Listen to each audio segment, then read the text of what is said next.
Arratsaldeon eta ongi etorriak Aldekoa Ipuin jaialdiko 5. eta azken egun honetara. Goizean egon gera Jose Mari Iturralderekin ipuinaren inguruko tailer bat egiten, baita Juan Montielen liburu berria aurkezten, eta hau da aste osoko azkeneko saioa, eta horixen, lujozko, atzo izan baldin bagenuen 1940ko hamarkadako belaunaldiko jendea hemen gurekin, gaur 1970ko hamarkadako jendea, pixkat gaztetu indugu ez kontua, eta horixen, ez Carmele Jaiok orain azalduko dizuen bezala, Jon Bilbao eta Maria Fernando Ampuero izango ditu gurekin, eta bestalde, anfitrio bezala edo, Carmele Jaio zeinari asko eskertzen diot egin duen lan hau guztia, eta ez dago hemen kasualidades, ez dago, moderatzaile soil bezala, baizik eta dago ipuinlari bezala ere, nola baita esateko, zeren eta batzutan ahaztu egiten zaigu, zeren, konputoan orain daramatza novela gehiago ipuin liburuak baino, irabazten ari dira ingoz novelak ipuinei, nik espero dut hori aldatzea laizter, baina bere jatorria da ipuinlariarena hain zuzen ere. Eta eta horrekin hasi zuen gainera bere karrera literarioa, 15 Zauri liburuarekin, eta nik uste dut erabat justifikatuta zegoela alde horretatik, hiri honetan horrelako moderatzaile bat izateaz. Lo que estaba diciendo un poco, ¿no? Era eso, ¿no? Que, bienvenidos y bienvenidas, gracias por estar en esta última sesión del Festival de Cuento Aldecoa. A mí, estoy súper contento de ver tanta gente aquí un sábado por la tarde en Vitoria.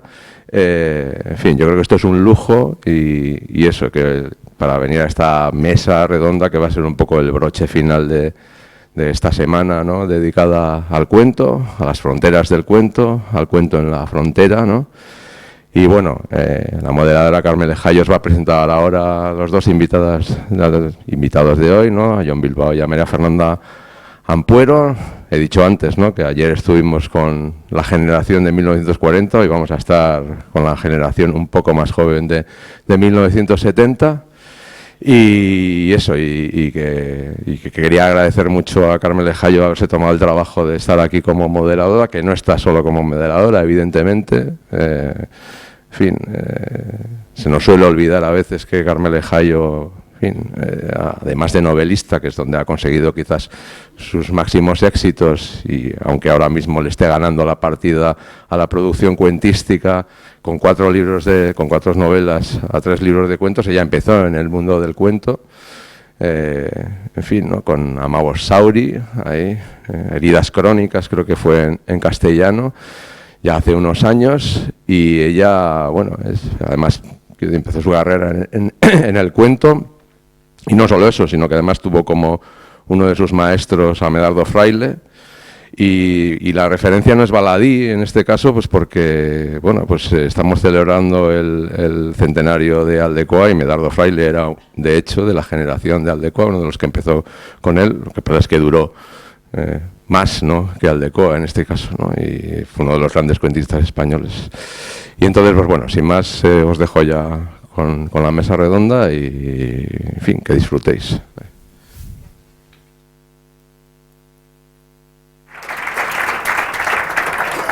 Arratsaldeon, guztioi, hurrengo ipuin liburua izan beharko da orduan.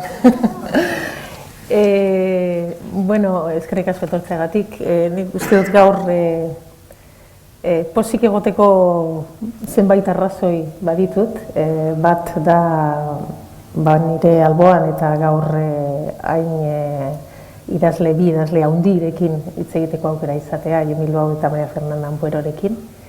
Eta bestea, da hiri honetan, nire hirian bertan, honelako jaialdi bat izatea. Ni Gasteiztar eta ipuinzale bezala, niretzat zer den honelako jaialdi bat izatea nire hirian bertan, erreferente bihurtuta dagoena nik uste dut bi alakoekin, bi edizioekin, baina aurrerantzean nire ustez oraindik ere erreferenteago izango dena, ez?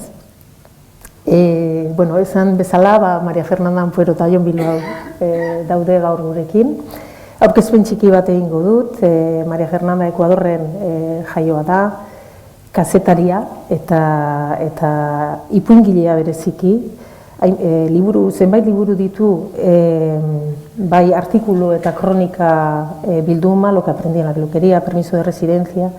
Ezaguna egin zen bereziki liburu honekin, Pelea de Gallos liburuarekin, ipuin liburu bat, honekin irabazi zuen Joaquin Gallegos Lara saria, eta honez gain New York Timesek ere aukeratu zuen 2018ko 10 liburu honenen artean. Honekin egin zen ezagun bereziki nazioartean, hemen ere, eta ondoren Sacrificios Humanos beste ipuin liburua ere idatzi zuen, eta azkena Visceral ez galdu, ez bat ez bestea, baina ni benetan unkituta geratu naiz Visceral, artikulu, ipuin, memoria, autobiografia, dena nahastuta, halako biluzte bat. Decía María Fernanda que te diste a conocer sobre todo con Pelea de Gallos, con el libro de cuentos, y en toda tu obra, digamos, coinciden o se repiten temas, ¿no?, que son básicamente los males de la sociedad, ¿no?, las injusticias cotidianas, los infiernos familiares, los desplazados del sistema, los inmigrantes, las inmigrantes. Describes abusos sexuales, violencia física y simbólica contra las mujeres. Escribes historias de terror, reflejo de una sociedad terrorífica, ¿no?, y con una escritura en la que la emoción está por encima de todo, una emoción, también la crudeza, ¿no?, y esa emoción y esa crudeza nos incomoda, ¿no?, nos hace sentir, ¿no?, una escritura muy sensorial que nos hace adivinar tactos, olores y que nos hace sentir esa incomodidad bella, ¿no?, una belleza incómoda, diría.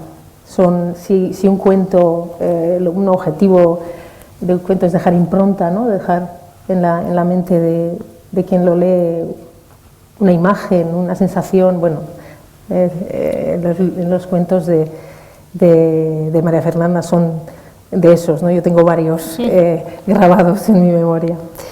Jon Bilbao, nacido en Ribadesella, residente en Bilbao. Tu obra tan sorprendente como tu currículum, iba a decir, porque es ingeniero de minas, filólogo, traductor, con una obra prolífica. Creo que en alguna entrevista te he leído que has tenido como casi ansiedad del tiempo perdido, del tiempo que has estado trabajando de ingeniero, pues ese tiempo perdido que lo has querido recuperar, y has escrito desde 2008 muchos libros de cuentos, como una historia de terror, Bajo el influjo del cometa, Física familiar, Stromboli, las novelas del hermano de las moscas, Padre, hijos y primates, Shakespeare y la ballena blanca. Jon Bilbao nos ha demostrado que es capaz de irse incluso al oeste americano para hablarnos de sí mismo y para hablarnos de nosotros, ¿no?, de esta sociedad. Y con Matamonstruos acabas de cerrar el camino, ese tránsito por el oeste iniciado en Basilisco y seguido por Araña, donde las fronteras, hoy ya vamos a hablar de fronteras, son parte de la historia, ¿no?, frontera entre realidad y ficción, entre pasado y presente. Y Jon Bilbao se mueve siempre en ese límite, ¿no?, de la ficción y la realidad. Y juega con la incertidumbre, con la inquietud, con situaciones inquietantes, ¿no? Los extraños, por ejemplo. La novela Los extraños es un espacio cotidiano que nos llena de desasosiego. Y los cuentos, ¿no?, cuentos que dejan también impronta. Bueno, dos escritores muy diferentes, pero que comparten características. Yo diría que ambos nos inquietan, ¿no? Escriben historias inquietantes y historias que parten de la normalidad de lo cotidiano y lo presentan de tal manera que consiguen que percibamos lo terrorífico de lo cotidiano, ¿no? Y ambos nos muestran en muchas de sus obras, yo diría, ese ángulo muerto, ¿no? Eso que no vemos en el día a día y que está ahí, pero que nos lo hacen ver. El tema de esta edición es el de las fronteras y esta charla lleva el título de Fantasías reales, realidades fantásticas, así que la primera pregunta es inevitable, las fronteras entre realidad y fantasía en vuestra obra, ¿no? Vuestra obra, más que un instrumento, la ficción más que un instrumento para evadirse de la realidad, parece una lupa o para acercarnos más a la realidad. Bueno, ¿cómo vivís ese límite, esa frontera entre fantasía y realidad en vuestra obra? Adelante. Venga, María Fernanda. Bueno, muchísimas gracias por estar aquí, de verdad. No me imagino yo un auditorio así un sábado en la tarde en Madrid y eso es muy conmovedor para mí. Muchas gracias a cada una de las personas que podía estar haciendo la siesta y no la está aquí o poniendo la lavadora. Yo creo que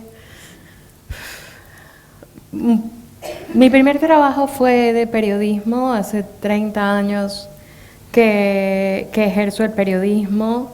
Es un género que yo no abandono nunca y de hecho creo que mi cabeza siempre está como... Creo que yo no tengo una cabeza tan literaria, a pesar de que estudié filología, sino no sé cómo funciona, luego si quieres nos cuentas, cómo funciona una cabeza a la hora de decir este va a ser un libro. Pero yo lo que pienso es cosas que me emputan. No hay niños, ¿no? Bueno, si no, díganles que la señora es latinoamericana y es un poco rara. Pienso en cosas que veo en el telediario, que he visto en mis viajes, que me llegan, porque no sé, una vez que ya ves, ya no puedes desver. Y de hecho admiro mucho a la gente que no ve y cuida sus plantas y va al Corte Inglés a comprarle un regalo a sus nietos, y yo no puedo no ver todo el tiempo a la gente que está durmiendo en la calle, a la gente que está indocumentada, a la gente que se muere llegando a Italia o llegando a Grecia, y los que no se murieron los meten en campos de concentración, y lo que está pasando en Ecuador, que tristemente lo llaman la mexicanización del país. No es ni siquiera eso, y aparte es bastante injusto. Es el narcotráfico. Y yo no puedo no pensar que en todas las fiestas, no sé si aquí, pero que en todas las fiestas de Madrid, no sé si tú has ido a alguna, de escritores y de gente supuestamente concienciada, rueda la cocaína que hace que maten a la gente en la puerta de la casa de mi mamá, literalmente. Entonces yo estoy furiosa. Me ha tomado mucho tiempo reconocer ese sentimiento, me ha tomado mucho tiempo reconocer que no es ni ego literario, ni deseos de entrar en los anales de la literatura latinoamericana, ni mucho menos, saben, estar entre Borges y Cortázar. No me interesa eso. Creo que el mundo se está acabando. Como ves, soy súper optimista. Y creo que los escritores y las escritoras, sobre todo nosotras que vivimos la violencia desde, pues prácticamente desde que nos dicen cuando tenemos 2 añitos o 3 añitos siéntate bien, que se te ven las bragas, y tú dices, ¿quién le está mirando las bragas a una niña de 3 años? ¿No? O sea, que todo el tiempo está como un monstruo ahí. Siéntate bien, no hables demasiado alto, no llames la atención. ¿Por qué? ¿Quién está mirándome? ¿No? Siempre hay alguien mirándome. Entonces, yo podría manejar la violencia de muchas maneras. Algunas me llevarían a la cárcel, así que prefiero escribir. Y yo hablaba con ellos de las fronteras literales, ¿no? De la frontera entre España y Marruecos, por ejemplo, donde han asesinado a tantos chiquillos, y la frontera del desquiciado aquel con México, ¿no?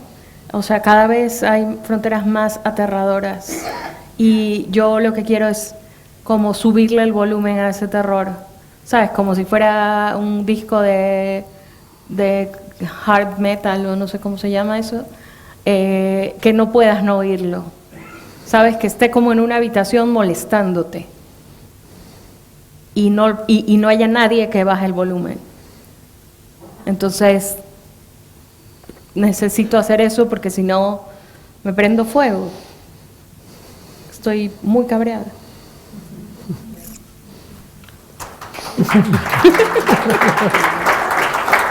Aplauden el cabreo, lo comparten.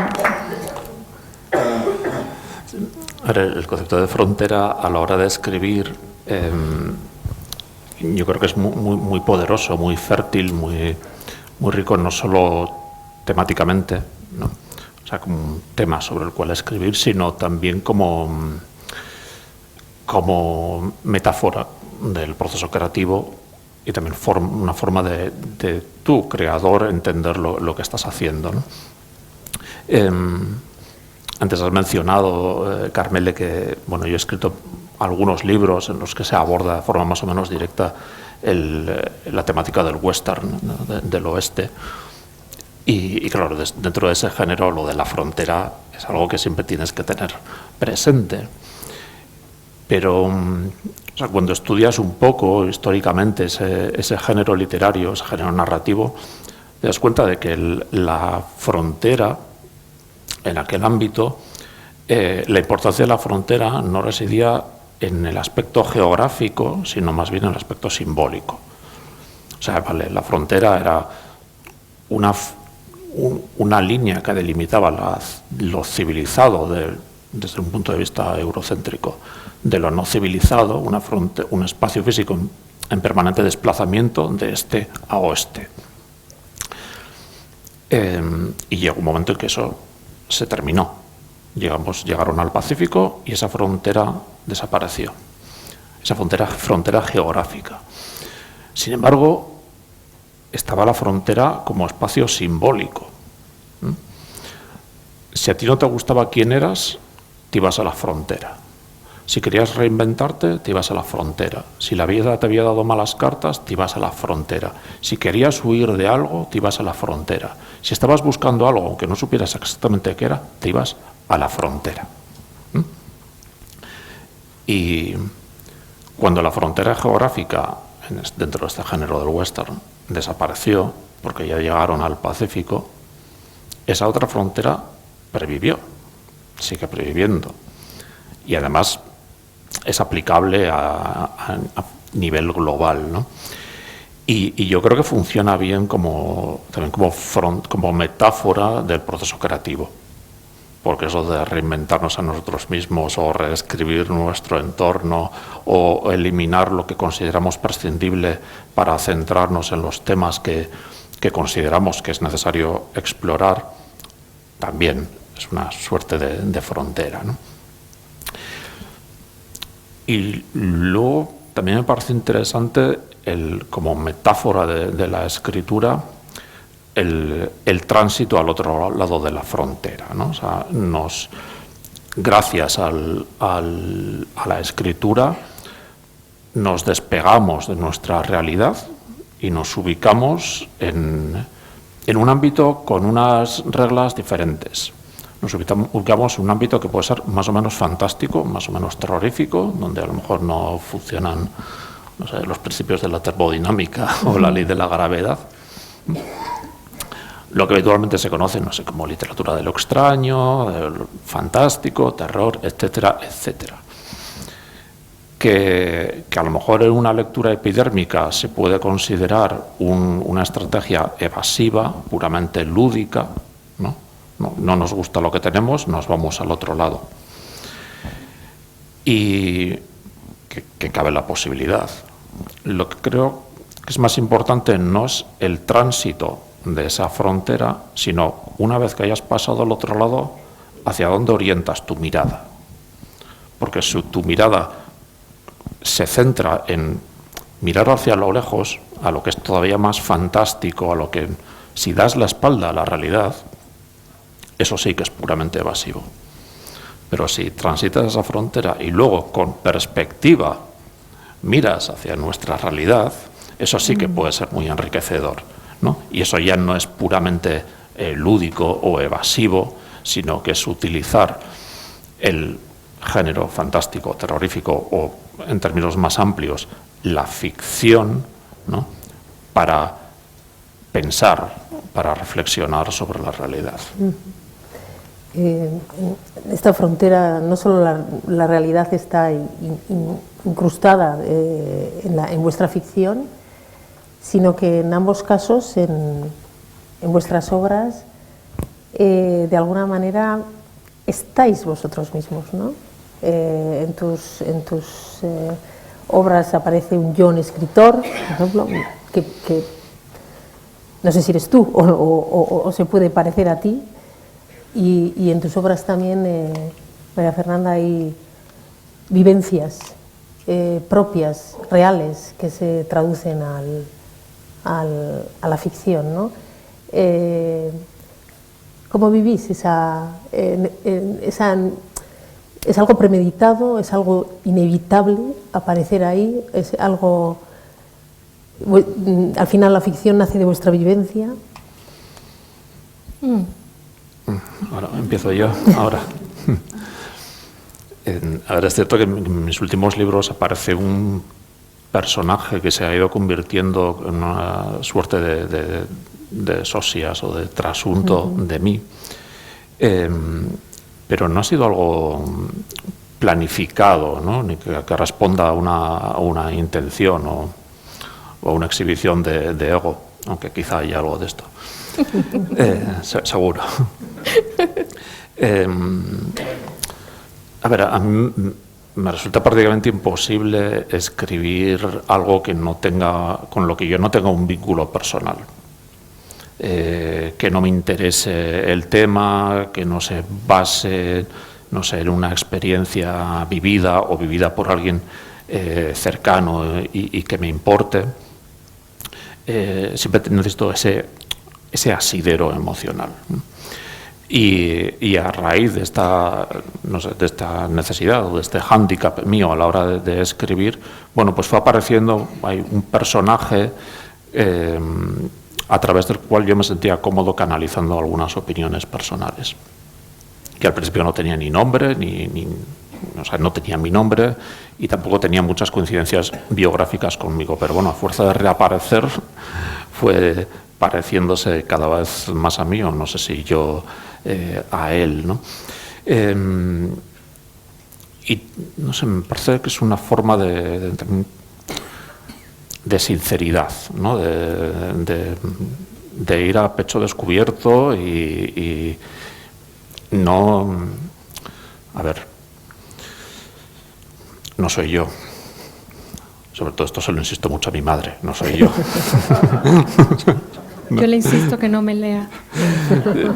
Ya, a mí siempre me dice, yo, hijo, te leo con muchas ganas, pero la primera vez muy nerviosa, muy nerviosa.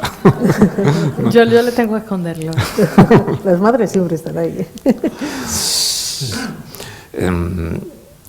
No sé, me parece una forma más sincera, más franca de implicarte en lo que estás escribiendo y que no ocultarte detrás de un narrador impersonal o de un personaje muy distante a ti. En algunos casos considero, bueno, estas reflexiones, estas piedras que a lo mejor lanzo contra mi tejado, que quede claro que encajan con alguien de mi perfil. Tú, María Fernanda, en Visceral has hecho un desnudo integral. Total. ¿No? Por eso no se lo dejo ver a mi madre.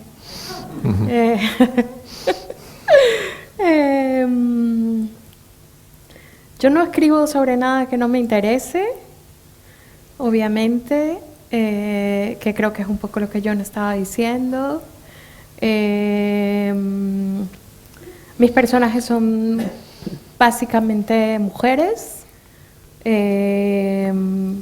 Yo podría experimentar y podría intentar, yo qué sé, como han hecho algunas autoras, meterme en la cabeza de un pedófilo, o yo no tengo ese interés de ¡buah! Esta chica es una maravilla de escritora, qué técnica, qué narrativa, qué narratología, cualquier palabra académico que quieran.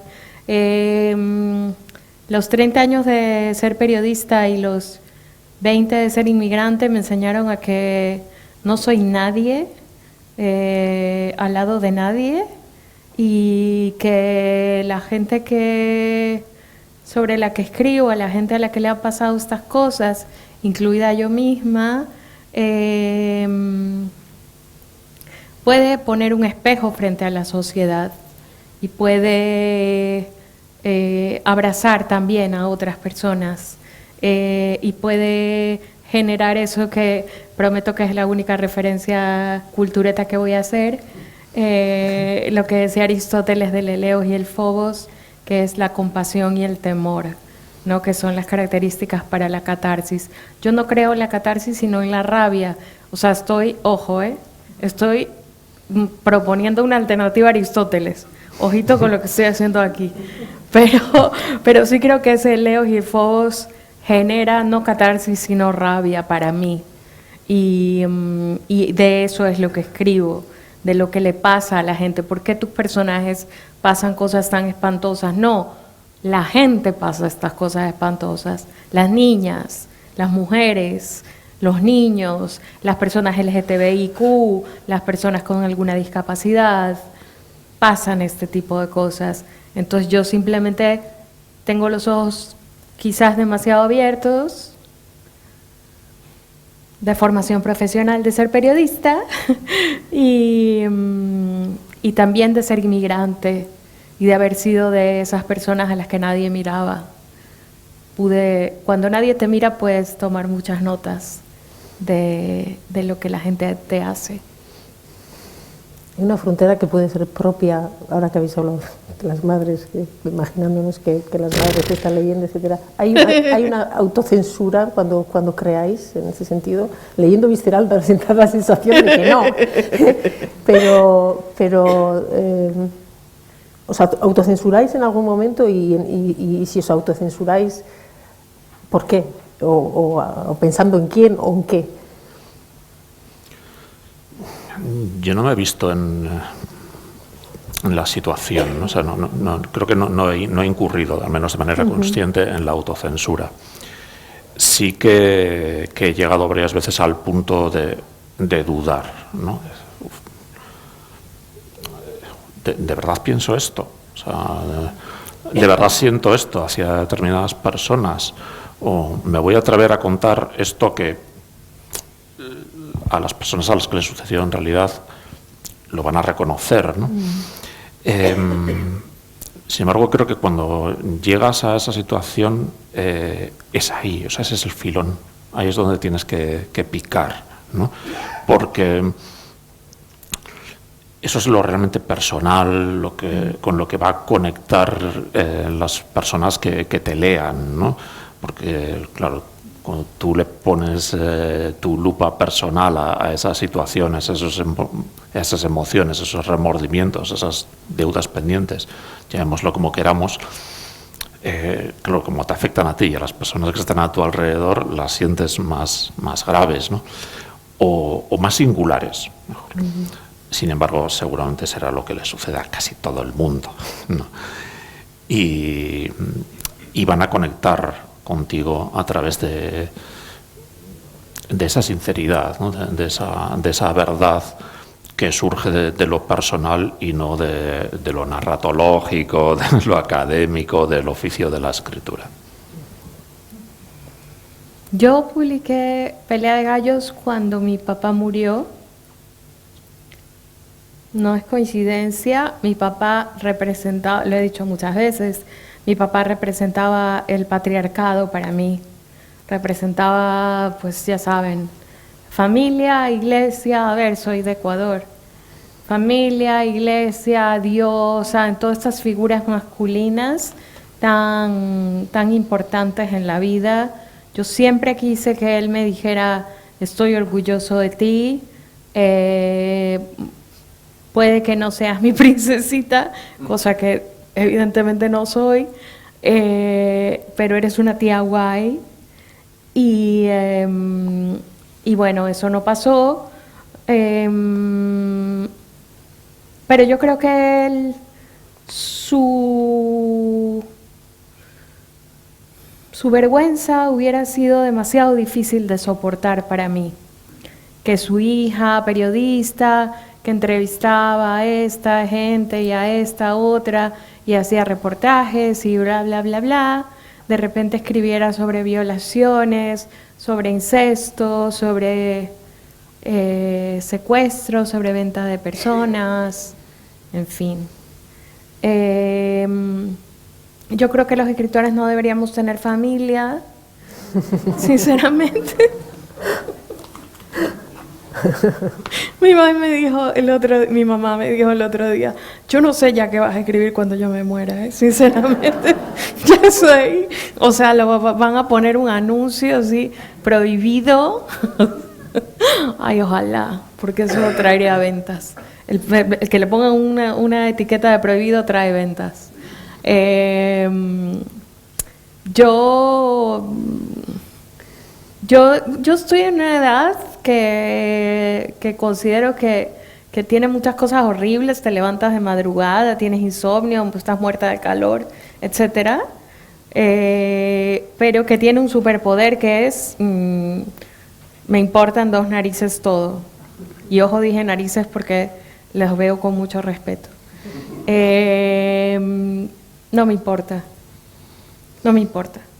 Digan, esta chica se repite, escribe esas cosas sensacionalistas, amarillistas, es efectista, a mí no me gusta este tipo de cosas, pura violencia y drama y gente haciendo cosas raras y cosas malignas unos a otros. Pues no sé, ahí están 50 sombras de Grey, ahí están, no sé, cosas lindas y amorosas, entiendo yo que existen, porque yo no las leo ni las consumo, pero entiendo yo que existen. Mendoza me hacía reír. Yo no estoy para eso. Yo no sé si han pensado, pero eso se hace con pulpa de madera. Y entonces necesitan matar árboles para hacer eso. Y yo siempre que voy a iniciar un libro, que nunca sé muy bien, que es todo como gallinas sin cabeza, pienso, esto que va a salir de aquí vale más que un árbol. Y puede sonar así como muy de Barrio Sésamo, pero es que es verdad. Entonces yo estaba investigando cuántas ediciones tiene Pelea de Gallos y cuántos árboles me he cargado. Y créanme que me parece como una responsabilidad en este planeta súper contaminado y que la Amazonía desaparece a pasos agigantados, que Trump quiere convertirla, no sé, en otro Disneyland Amazonian, o igual se cree en lo de Jurassic Park, no lo sé, pero al ver la desaparición de todos los árboles, en Madrid no tenemos árboles básicamente, Digo, ¿yo tengo derecho a matar un árbol para escribir mi mierda? Entonces tiene que ser, yo no digo que mis libros sean mejores que los árboles, pero digo que por lo menos les hacen un homenaje, o es al menos lo que yo intento. Para seguir con las fronteras, hay una frontera entre lo racional y lo irracional en la escritura, ¿no? Lo racional, pues tenemos la experiencia, lo que hemos leído, etcétera, lo que creemos que queremos decir, y luego hay una parte irracional, misteriosa, hay unos impulsos que incluso no conocemos antes de escribir y aparecen en la propia escritura, ¿no? Y en este sentido quería preguntaros si, bueno, ¿qué peso tienen uno y otro en vuestra escritura y si consideráis que elegís los temas de los que escribís, ¿no? O sea, o hay esa fuerza irracional te lleva a escribir de algo, o si os llegáis a sorprender de lo que escribís después de escribirlo, ¿no? Quiere decir que es algo que no está premeditado, sino que surge de ese proceso de creación en el que esa parte irracional y misteriosa tiene mucho que decir, ¿no? ¿Dónde os movéis ahí entre lo irracional y lo racional en la escritura? Yo creo que he transitado un poco desde lo muy racional, o lo que yo creía que era muy racional, hacia algo que es más irracional, o que a mí me parece más irracional. En mis primeros libros, o sea, yo planificaba enormemente, o sea, tomaba muchísimas notas y me documentaba y hacía esquemas. Generalmente ese trabajo previo era más voluminoso que luego el libro final. Me cargué muchos árboles, llené muchos cuadernos tomando notas. No, John, estás vestido para ir a plantar.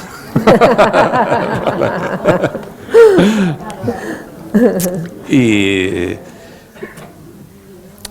a ver, no es que reniegue de aquella forma de trabajar, pero con el tiempo me he sentido menos cómodo con ella, ¿no? Porque me da la impresión de que el resultado no era muy natural, ¿no? Era como artefacto donde todo encajaba, y la vida no es así, ¿no? O sea, la vida se desfleca, ¿no? Y no sabes cómo llegas a las situaciones, y los finales no son claros y no terminan con fuegos artificiales, ni siquiera con un punto y final contundente, ¿no?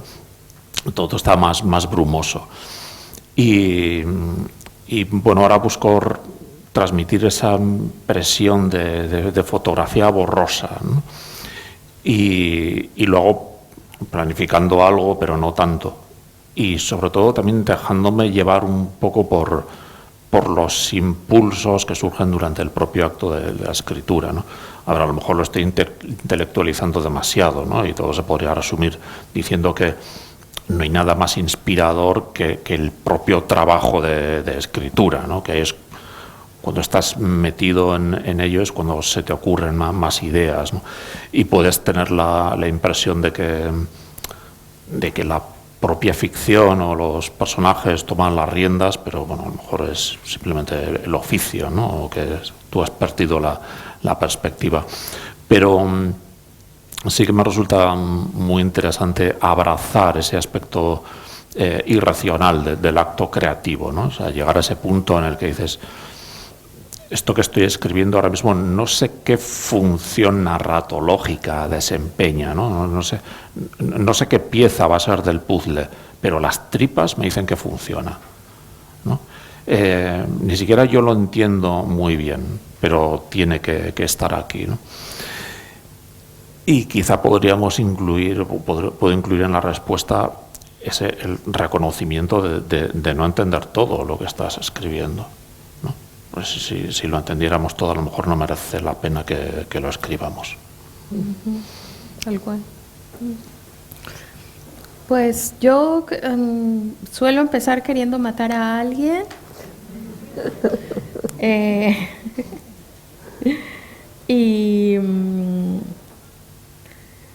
y suelo escribir mucho en mi cabeza, haciendo la colada, tendiendo la ropa, pues claro, luego te preguntan cuáles son tus manías de escritora, cómo es tu día a día, y tú dices, pues, como el tuyo. O sea, hay que ir al mercado, hay que poner las lentejas, etcétera. Luego te invitan a estas cosas, pero luego vuelves a tu casa y tienes que hacer las lentejas. Y entonces yo escribo, pues creo que como todas las mujeres, no sé en tu caso, y estoy asumiendo muchas cosas, perdona, pero yo creo que todas nosotras estamos entre que ya se terminó la lavadora, hay que ponerla, ya esto ya está, bueno, no sé qué, entonces ahora puedo, entonces puedo y no puedo. Yo no, es una cosa, siempre me da risa en esas entrevistas en Vanity Fair o así en las grandes revistas, que los grandes nombres de la literatura dicen como me levanto a las 6 y luego tomo un desayuno y a las 12 del día me traen un té. ¿Quién coño me va a traer a mí un té? Digo, mi gato me va a traer un té. O sea, lo miro y le digo, haz algo, porque trabajo para ti. No me trae nada. Entonces, ¿quién me va a hacer un té? Yo me tengo que ir a hacer un té. Y etcétera. Todo lo de la vida, hacer trámites, no sé si te pasa. Ustedes nos ven aquí, 2 escritores, nos ven nuestros libritos. Pues nosotros hemos hecho más trámites que literatura, por lo menos yo. Y bueno, es un trabajo como el que tienen ustedes. Es un trabajo y hay que sentarse ahí y hay que pensar y hay que decir, yo qué sé, como un orfebre, un ceramista, decir, esto no vale. Un ceramista mira y dice, esto no me lo compran ni por 50 pavos o 50 céntimos, o sea, esto no vale. Y entonces toca borrar de nuevo todo lo que te pasaste una semana o 2 o 3 y hay que empezar de nuevo. A mí, mi obsesión, como les digo que escribo sobre temas que llamo de terror del trauma social tal vez, es que no se noten demasiado las costuras. O sea, que no sea como tan evidente, va de esto. Igual, seguramente sí, pero yo intento que no, porque si no haría un reportaje, o sea, hago eso, haría un reportaje periodístico. Estoy escribiendo sobre lo que pasa en Ghana, por ejemplo, con la gente que se va, en pateras, etcétera, y mezclándolo con la gente que secuestraban para que vaya a trabajar a Estados Unidos y a muchos países de América Latina, incluso vinieron a España. Y entonces pasan muchas cosas muy tremendas ahí que creo que solo se pueden contar paradójicamente por medio del vínculo con un personaje. O sea, paradójicamente, si yo hago un reportaje sobre esto, de este horror de que están tirándoles toda la basura a los africanos y a los bolivianos, todo lo que es fast fashion, hay montañas de ropa en esos países y en el mar. Creo que si hiciera un reportaje sería menos, quizás, conmovedor y emocionante y doloroso que si le pasa a esta persona que es mi protagonista, que quiere de alguna manera salir de de ese sino, ¿no? O nos llevan presos o nos tenemos que ir en pateras, pero o sea, dennos un chance, ¿no? Dennos una oportunidad, no se lleven todos nuestros minerales, todo nuestro pescado, todo lo que tenemos para trabajar. Entonces, eso. El terror. Creo que me fui a la mierda, pero... No, estás bien. Has comentado el terror como parece algo, viendo el panorama que tenemos mundial en muchos aspectos, ¿no? Como algo inevitable. El otro día John también comentaba, ¿no?, que recordaba que Stephen King en su ensayo Danza Macabra dice que el terror es el género que mejor le toma el pulso a la sociedad. O sea, es algo inevitable en vuestra escritura utilizar, bueno, el terror. Como el espíritu de los tiempos, ¿no? Sí, eso es. Y en concreto en el caso del género del terror, una cosa que... Un tema que menciona precisamente Stephen King en ese ensayo estupendo y muy recomendable para cualquier aficionado a la mera ficción, es que el terror, tú, María Fernando, lo has mencionado en alguna de tus respuestas, es poderosamente alegórico de los problemas del momento, ¿no? Es una forma de hablar de los problemas del momento sin que se noten las costuras, ¿no? Pero es que además, cuando lo haces realmente bien, es que ni siquiera tiene que tener costuras. O sea, si consigues generar esa reacción en quien te lee, si generas un miedo, quien te lee ya le va a atribuir un significado, porque todos tenemos material de sobra para tener miedos, ¿no?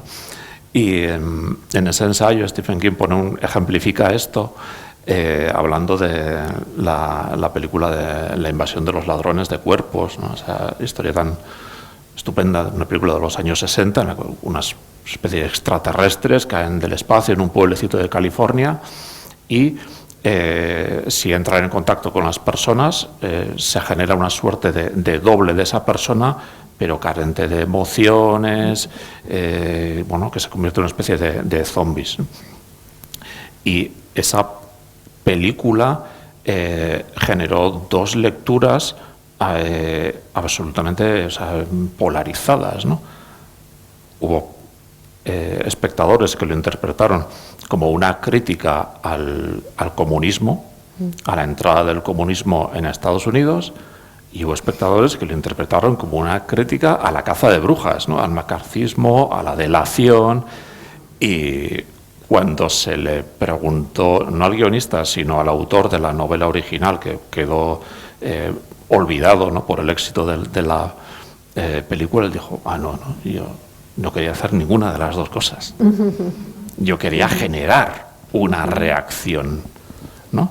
Y luego las lectoras, los lectores, los espectadores, las espectadoras buscan una causa a esa reacción. Sí. ¿No? Sí, además que está como está, yo qué sé, la sustancia. La peli esta, que si no la han visto ya están tarde y está en Filming, paguen Filming, les recomiendo. No me dan ningún tipo de comisión, pero es genial.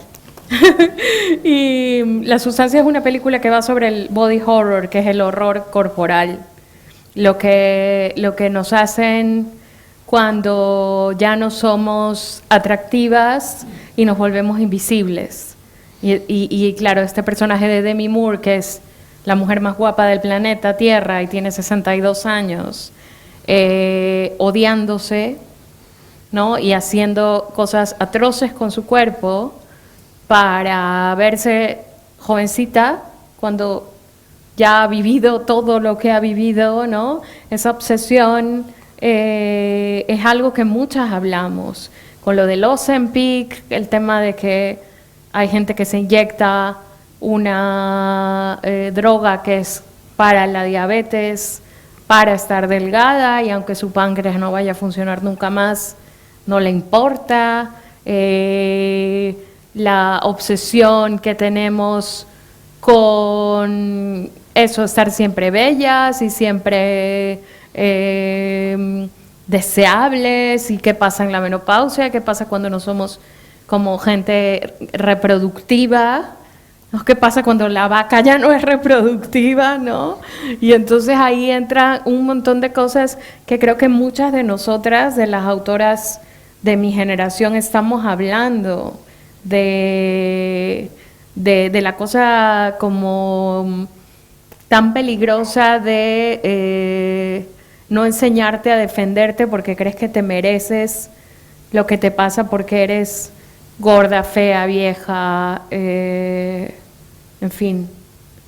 Y para mí es importante que lo que escribo sea parte de una inquietud y una búsqueda social y de unas preguntas que se hace la gente.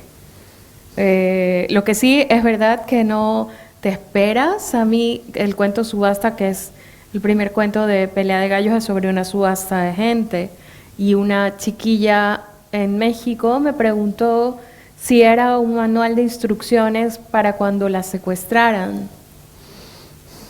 Y se imaginarán una sala como esta, llena de adolescentes, preciosos y preciosas.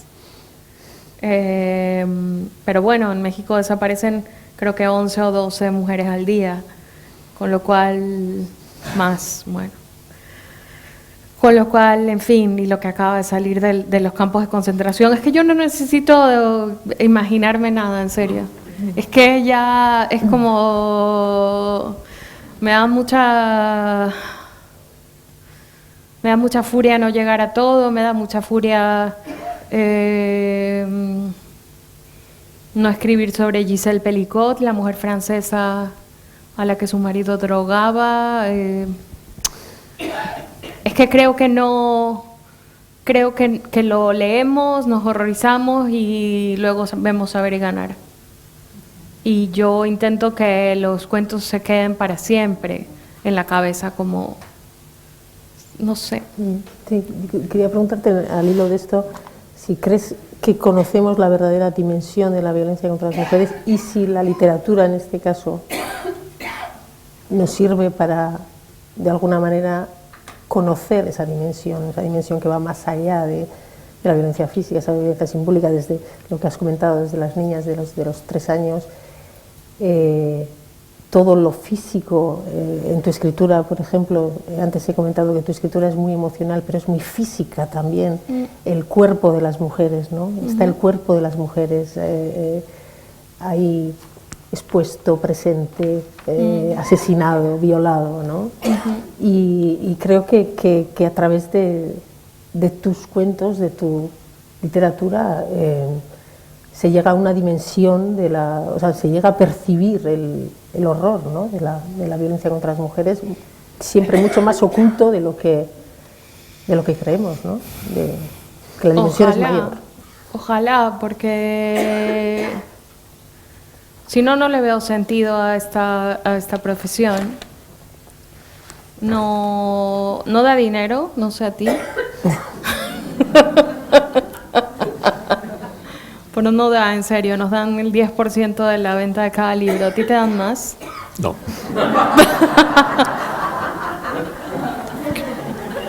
¿A ti?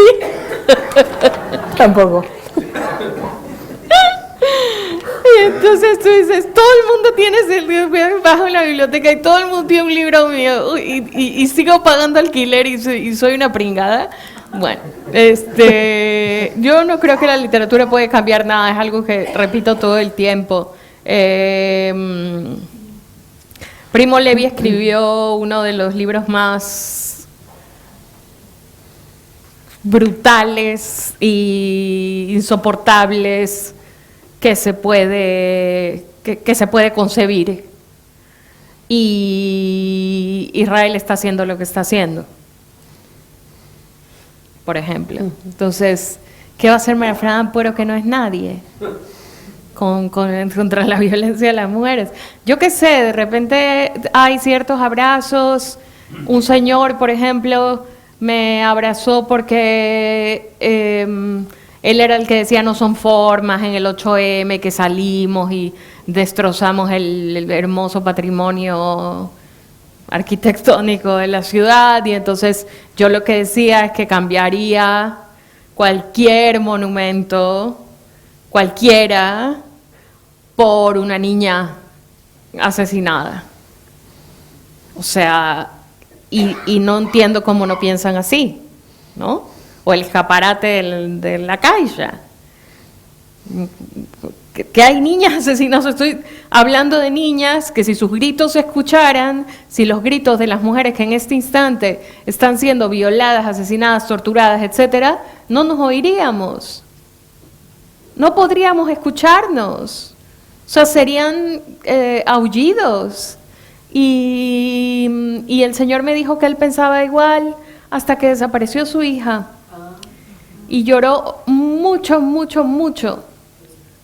Mucho, mucho, muchísimo. Y para mí fue muy difícil irme a casa después de haber sostenido a este hombre enorme que lloraba como una criatura y decía, sí, era en México también, y decía, el ángel de la independencia no vale nada al lado de mi bebé, era maravillosa. Y digo, pues bueno, le sirvió a este señor, ya está. Yo qué sé. De esa rabia salen relatos como el de Rabia, ¿no?, que tienes en Visceral, que es terrible. Bueno, yo quiero preguntarle a John una cosa. Es que John tiene un cuento, El becerro del ego. Dios, es que es un cuento en que él pienso una vez al mes, por lo menos. De verdad. Qué responsabilidad. Tío, y digo... ¿Y qué piensas? Pienso, qué acojonante debe ser padre. ¿Acojonante en qué sentido? Bueno, eso es acojonante en muchos sentidos. ¿Saben o no saben de qué? ¿Les puedo contar un poco el cuento? Cuéntalo tú, me interesa tu versión. Bueno, pues resulta que hay un niño que creo que los padres se están divorciando o se han divorciado. No, la madre ha muerto de cáncer. Y entonces quedan el padre y el niño, el padre, por animarlo, le regala Legos. El niño no le interesa nada. Y empieza a hacer como una especie de tótem de Legos y le pone como palabritas como ¿saben cómo se llamaba este ser que le pones la palabra y mata? El golem. El golem. Y entonces este niño pone papeles en ese becerro, en ese ser, y pasan esas cosas. Entonces el padre del niño le manda una carta a la madre de otro niño como diciéndole, yo no sé si creo en esto, pero están pasando estas cosas. Y para mí es como, tenemos que hablar de Kevin, o sea, yo lo pongo como en las listas de historias anticonceptivas, de verdad.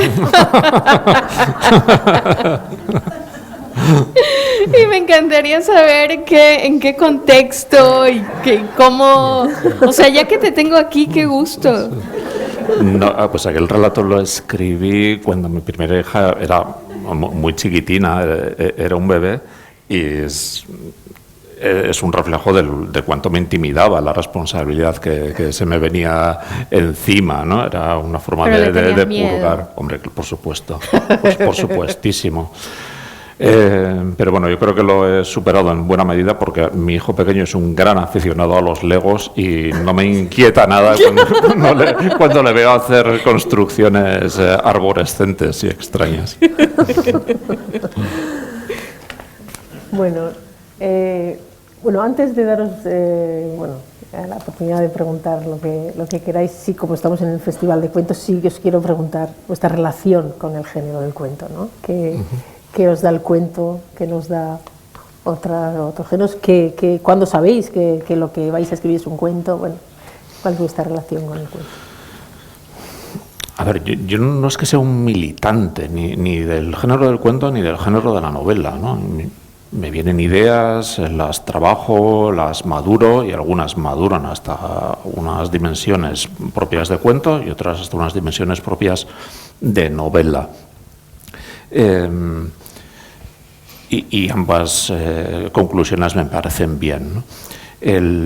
Yo al cuento le veo en esta época de mi vida, le veo un aspecto más atractivo, precisamente por lo que ha mencionado antes María Fernanda, ¿no? Que quienes nos dedicamos a escribir no nos pasamos el día tumbados en una chaise longue bebiendo absenta y esperando que lleguen las musas, ¿no? O sea, hay que vivir y poner lavadoras y llevar a los niños al colegio y pensar qué vas a poner para cenar al día siguiente. Y a mí hay épocas en las que me resulta muy complicado encontrar el tiempo para escribir una novela tal y como yo siento que hay que escribir una novela, que es con regularidad. O sea, de forma carente de todo glamour. Te levantas un día por la mañana, te sientas delante del ordenador y escribes. Y al día siguiente te levantas por la mañana, te sientas delante del ordenador y escribes así una semana y un mes y años y años. Y a veces cuesta. Sin embargo, bueno, pues liberar unos días o unas semanas para escribir un relato lo veo más factible, ¿no? Y también siento con el relato que me fuerza a hacerlo mejor, a sacar mayor partido posible a las palabras y a esas hojas que se sacan de los árboles, ¿no? Mientras que a veces en la novela, bueno, cabe todo, ¿no? Si te alargas un poco más de lo debido, ¿no? se te escapan más las ocurrencias. Pues yo no tengo novelas, le tengo muchísimo respeto al género. Siento que las cosas que pasan mis personajes son insoportables a lo largo del tiempo, que hay una tensión y que esa tensión se resuelve con violencia normalmente o con un cambio de pensamiento o lo que sea, pero que sostener eso, esa taquicardia en el lector durante 100 y pico de páginas, es algo que yo, porque tengo mi síndrome de la impostora, no siento que soy capaz de hacer, y temo hacerlo mal. Para mí, uno de los jinetes del apocalipsis es que alguien lea tu novela y diga, pudo haber sido un cuento magnífico. O sea, eso es como el terror, ¿no? Encarnado. Y créanme, conozco gente famosísima de la que han dicho ese tipo de cosas y pensar que, pues eso, he tirado un libro, he tirado 150 páginas para una cosa que la gente va a decir, uy, no, qué gran relato hubiera sido este. No, todavía no me atrevo. Y eso que es la pregunta como de ¿para cuándo la boda? ¿Para cuándo los niños? ¿Es para cuándo la novela? ¿No? Yo no sé si a Borges le preguntaban eso, sinceramente. Pero a mí sí, todo el tiempo. Bueno, va, zuen txanda da. Seguro que queréis preguntar algo.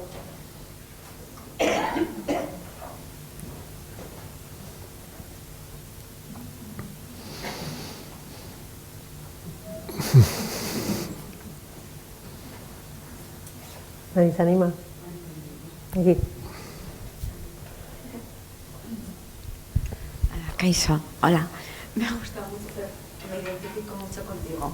Oye, perdonad, me identifico mucho contigo, María Fernanda. Porque es que yo también estoy, sin más, sin querer, observo todo y siempre pues me da por pensar en qué situación estamos, pero no depende de nosotras.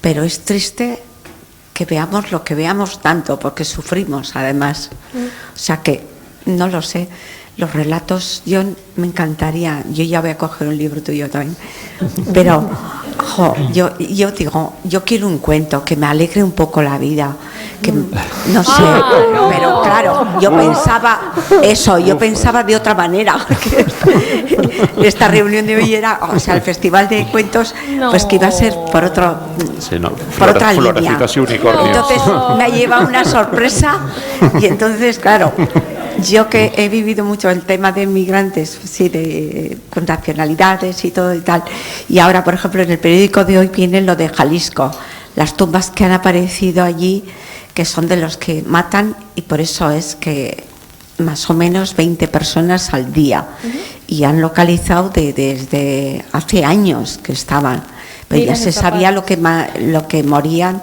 y lo que pasaban y a dónde les llevaban, pero claro, eso si no se quiere mover, pues tú al día siguiente estás sin cabeza, ¿no? Digo yo. Así, lamentablemente es triste, pero no sé qué deciros, que os felicito por la forma, que como sois tan inventivos y tenéis el cerebro tan abierto. Yo es que lo tengo de problemas. Bueno, es que ricasco. A ti. Bueno, mucho.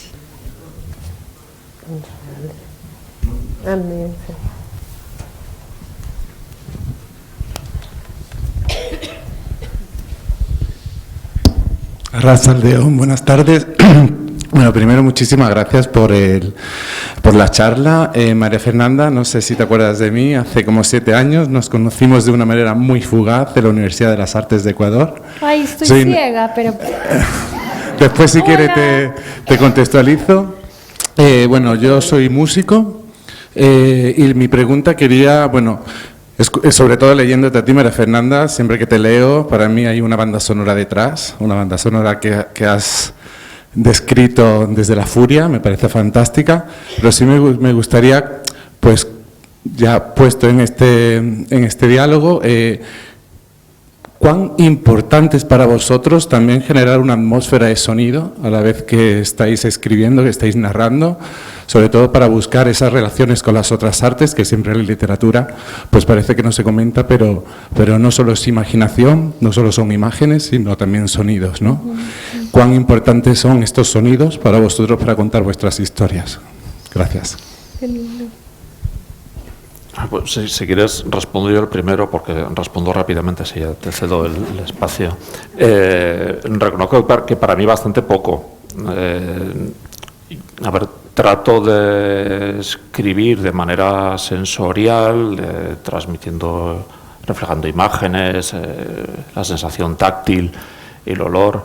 Pero bueno, el aspecto sonoro o musical, yo no lo suelo tener presente, ¿no? Para que quede claro, yo muchas veces veo las películas quitándoles el sonido y con los subtítulos, ¿no? Porque la banda sonora, la música me distrae mucho, ¿no? Y es una de las razones por las cuales, por ejemplo, me gusta mucho ver cine mudo, ¿no? Porque me basta con los... Creo que, haciendo un inciso, creo que para cualquiera que se dedique a la narrativa, ver cine mudo es un aprendizaje estupendo, ¿no? Porque, claro, como las palabras son tan limitadas simplemente a los intertítulos, la narración se tiene que basar en lo que estás viendo, ¿no? O sea, ayuda mucho a rebajar la cháchara, ¿no? Así que, lamentándolo mucho, mi respuesta es poco o nada. Pues yo, cuando era jovencita, estudiaba filología, y ya saben, quienes estudian filología, siempre hay un grupito ahí de, ¿y tú quieres escribir? ¿Y qué quieres escribir? Y yo quiero ser dramaturga, yo quiero ser poeta. Y bueno, pues a mí me había gustado toda la vida mucho la poesía. Ecuador es un gran país de poetas, pero impresionante. Ecuador es un país desconocido en general, pero literariamente hablando más. Y lamentablemente digamos, se convirtieron en canon, o se habló más de ciertas novelas por ciertos temas de compromiso social y de lo que se escribía en aquella época. Pero Ecuador es un país de enormes poetas, y yo quería un poco seguir ese camino, pero luego me di cuenta de que me faltaba talento para eso. Y yo creo que la poesía es un género al que tienes que darle la vida, por eso hay tantos poetas suicidas, no es casualidad. Es un género en el que cada palabra te va matando. Y descubrí a César Vallejo, un poeta peruano, que sería mi ilusión más grande, que alguien dijera que yo intento escribir un poco como Vallejo. Y entonces hay una obsesión mía por la musicalidad poética de los cuentos. No hablo mucho de esto porque es una parte como de la cocina de la escritura que me hace sonar como pedante, me cae mal, yo misma me caigo mal, pero que todo el tiempo mientras no estoy escribiendo, estoy pensando si esa palabra tiene la música suficiente como para hacer que esa historia sea soportable, porque va de eso mi literatura. Tiene que haber una belleza en el lenguaje y una musicalidad para que la gente no diga esto es Terrifier 3. O sea, no, debería venir con una bolsa ahí de sangre y eso es malísimo y en fin. Creo en la poesía, creo que la poesía es a veces la única forma que tenemos de aullar, de hacer que hablen los animales, las plantas, el planeta destruyéndose, que se diga lo inenarrable, paradójicamente. ¿Y quién de aquí no ha sentido que un verso fue escrito para ella o para él? ¿No? Para mí la ciudad de Cavafis fue escrita para mí. Irás a otro lado, pero lo que ya destruiste te perseguirá para siempre. O sea, como mi optimismo de siempre. Gracias. Nik eskerrak eman nahi dizkizuete, os quiero dar las gracias porque ha sido una tarde maravillosa, mucho mejor que una siesta, mucho mejor que estar haciendo otra cosa, así que eskerrik asko. Quería preguntaros los finales. ¿Tenéis el final previsto antes de escribirlo? ¿Os lleva la historia? Contadme un poco de los finales. No sé, ¿tú lo tienes claro? Nunca, no.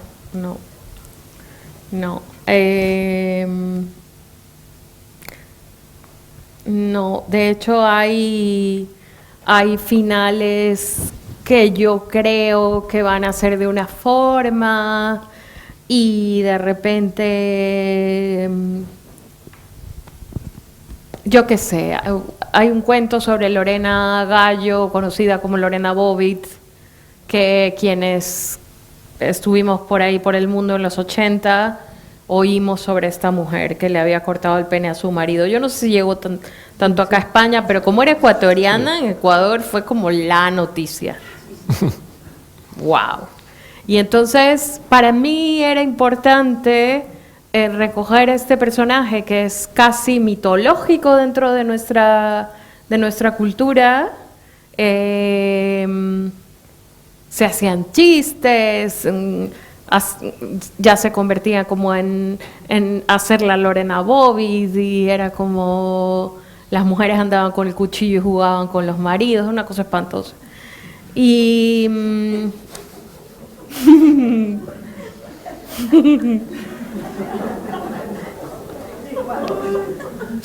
Latinoamérica, ¿eh? Bueno, y era una historia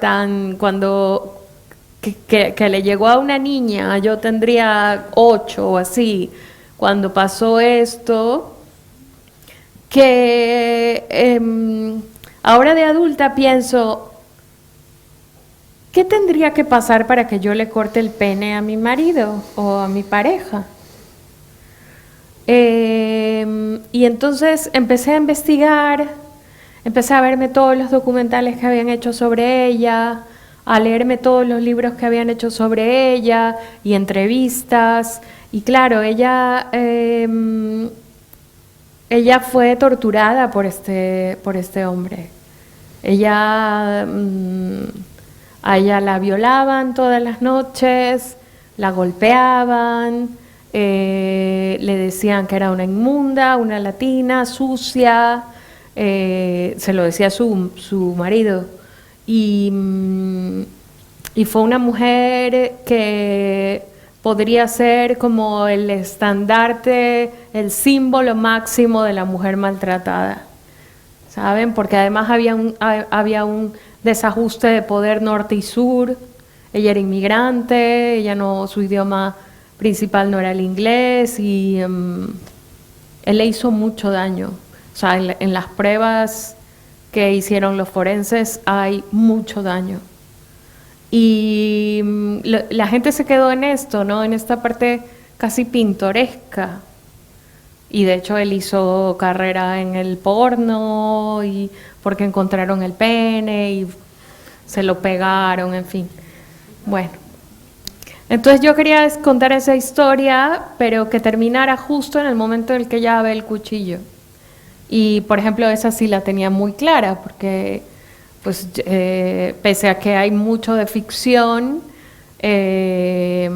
esto pasó y punto. Pero tengo otra historia en la que hablo de la mujer de Lot, por ejemplo, que se llamaba Edith, por cierto, que le quitan hasta el nombre y la convierten en estatua de sal. Me gusta meterme con la Biblia porque es chunga con las mujeres. Y Edith lo que hace es mirar hacia atrás. Estaban destruyendo su tierra, como hacemos tantas inmigrantes. Y la convierten en estatua de sal, pero no quería hacer que terminara como la Biblia. Quería que pasaran otras cosas, y no pasaron las que yo quería, sino que hice otras cosas más horribles. No sé si tú lo tienes claro, yo no. Yo para sentarme a escribir, o sea, no necesito tener el final, pero sí algo así como una referencia, ¿no? Un faro, ¿no? hacia el cual dirigirme. Porque alguna vez que he intentado escribir a partir simplemente de un comienzo, de una situación, de una escena, de una imagen, lo que me sucede es que estoy tan concentrado en tratar de dar forma sobre la marcha a la trama que desatiendo a los personajes, me quedan monigotes. Así que necesito esa referencia hacia la cual avanzar. Lo que sucede es que luego el relato, la novela, el cuento o la novela llegan a esa referencia, se quedan a distancia, la sobrepasan o encuentran otra que resulta más atractiva, ¿no? Sobre la marcha. Pero inicialmente sí que necesito algo que podríamos interpretar como un final inconcreto, ¿no? Pero algo parecido a un final, sí. Pues hablando de finales, no sé si vamos a finalizar o si alguien quiere hacer alguna pregunta más.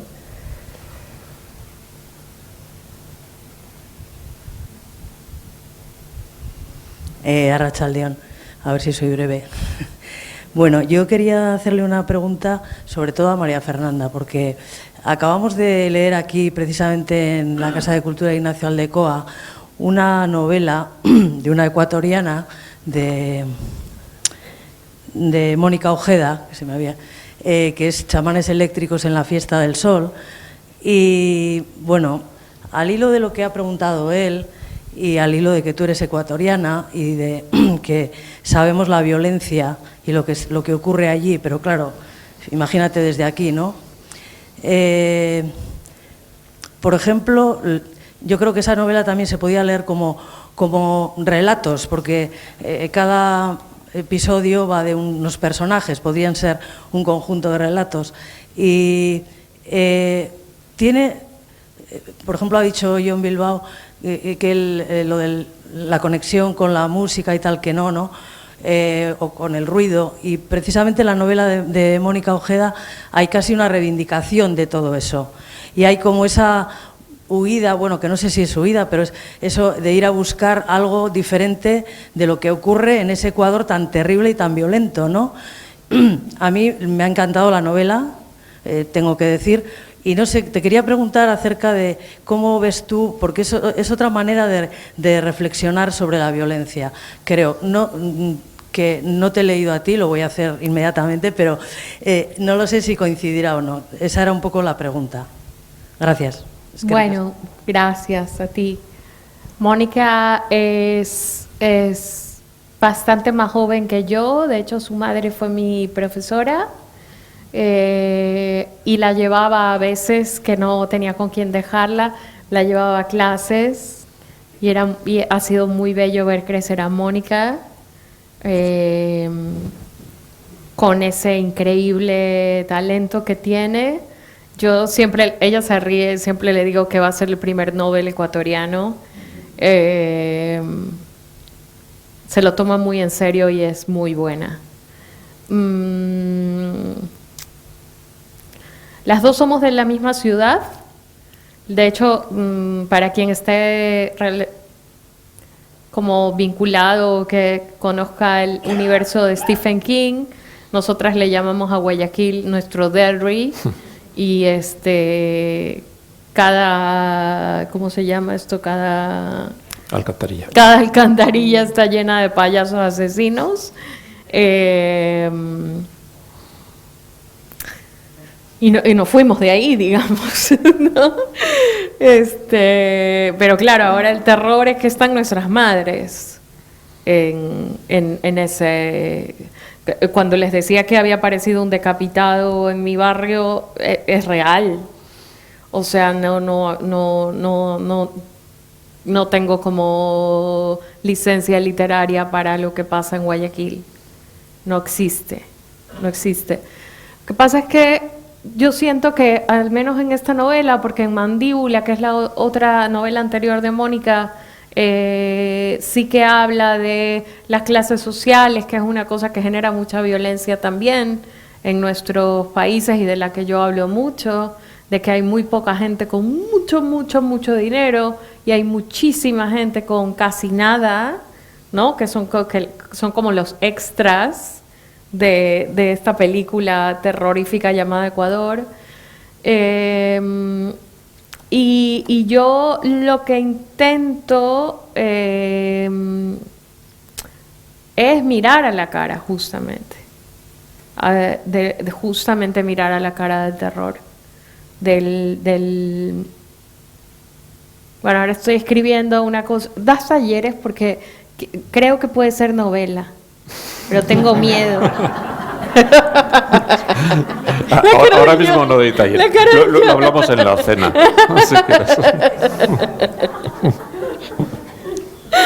Y quiero que ocurra, pues ya saben, los castillos góticos. Todo el mundo está hablando del gótico, pero además hacen un champurreado porque meten a las argentinas con las mexicanas y nosotras. Sí tenemos que ver que somos latinas, pero hay unas historias ahí en nuestros países muy particulares, ¿no? Liliana Colanzi de Bolivia no tiene las mismas experiencias de vida que puede tener Mariana Enríquez en Argentina, digamos. Entonces ponen como el gótico andino, el gótico latinoamericano, no sé, en fin, no estoy tan de acuerdo, pero sobre todo porque el gótico tenía una cosa de una belleza y estas mansiones, ya saben, una cosa, y esto de aquí es gore, pero gore prohibido para menores de 25 años, o sea, es salvaje. No creo que se parece al gótico en nada, se parece al slasher. Y estoy intentando escribir esa novela en el Hospital Público de Guayaquil, mi ciudad, que se hizo muy famoso durante el COVID. No sé si vieron imágenes de gente enterrada en fosas comunes y cadáveres desaparecidos. Me parece que ese hospital puede ser un lugar monstruoso y casi como el laberinto del Minotauro, un lugar del que entras como sacrificio y no sales. Mi padre no salió. Y quisiera contar un poco también la locura que es Latinoamérica, o sea, no hay luz, no hay aire acondicionado, hacen 45 grados y la gente que trabaja ahí come en la morgue, porque es el único lugar refrigerado, ¿sabes? Entonces hay muchas cosas que son como